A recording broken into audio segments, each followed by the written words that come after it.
Hi friends, warm welcome to all of you to this very beautiful episode of your favorite show, The Pep Talk.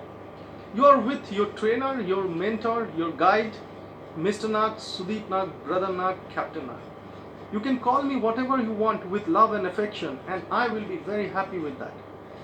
Today's episode is a little different because I thought to make a special video for people who have been calling me, writing to me, talking to me, messaging me, or meeting me in person in the past and asking me that they would like to become trainers.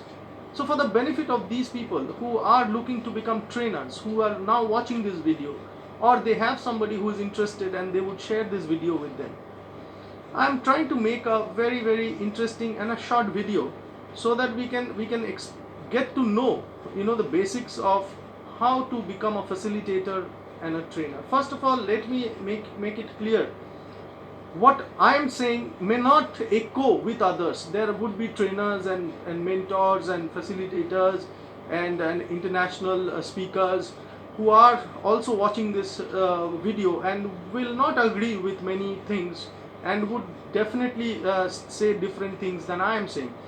Well, I am absolutely open to that, and I'm happy that everybody has their different views.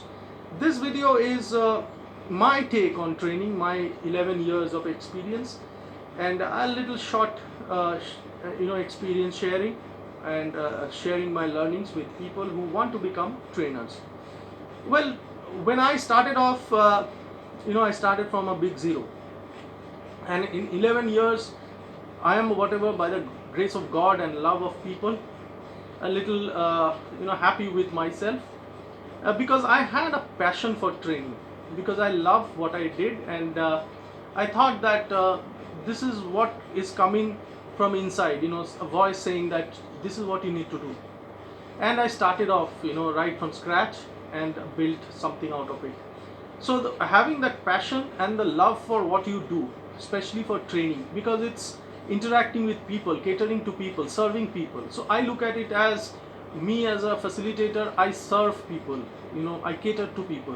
I take care of their needs. I look into their improvements and organizational improvement, personal improvement, a future, bright future, and a better performers.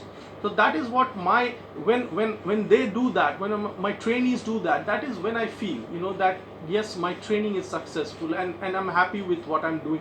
And that has been the catalyst for me.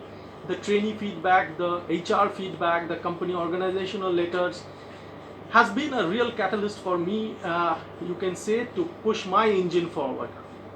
So if you are looking to be a trainer, first of all, have a mindset to cater and serve people.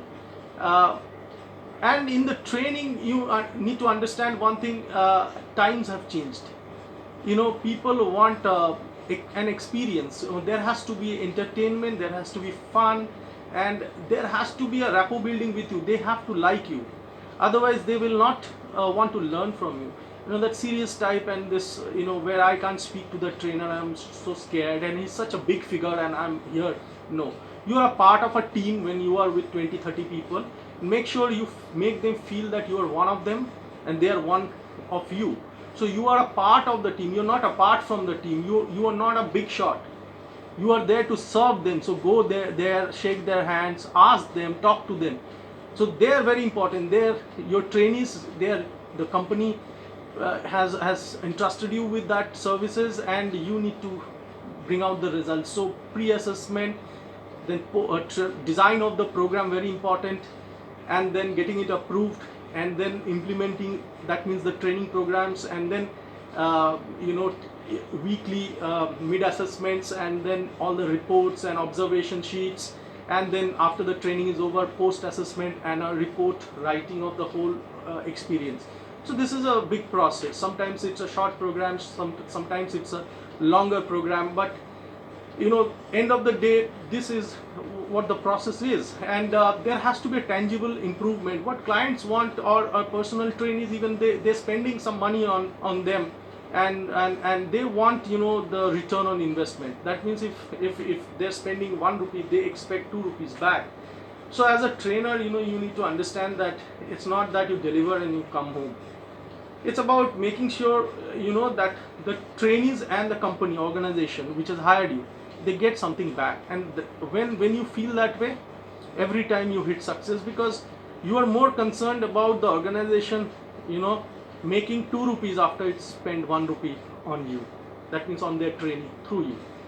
So you have to understand nothing comes for free. There is no free lunch in the world.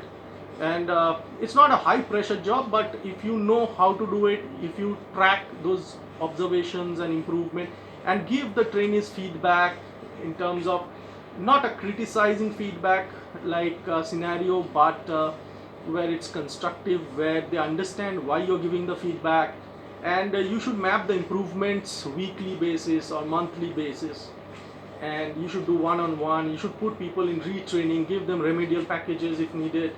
So all these things. And you can use videos, you can storytelling, you can use role plays, activities, out of the box, icebreakers, and all sort of things. And your participation, you can sing, you can dance, you can laugh, but you need to engage them. And when you talk about online virtual sessions, even then you have to be interesting, you have to connect with the audience, you have to do something a little different to catch their attention. And here it is more important to have a better communication skills, because you are catering to so many people and you are sitting here and there is a medium. So again, understanding of communication, the audience orientation, and taking feedback so that you understand that your message is being understood. All these things are very important. So there is one virtual training that we are into now, and then there is the in-house, that means inside the office kind of a training. And there is the outdoor training where you have this challenging activities, this kind of group activities, team work, and sort of fun and dance, and all sort of new things for 1 day or 2 days or 3 days. And it's almost done in open spaces, in a resort, on the lawns.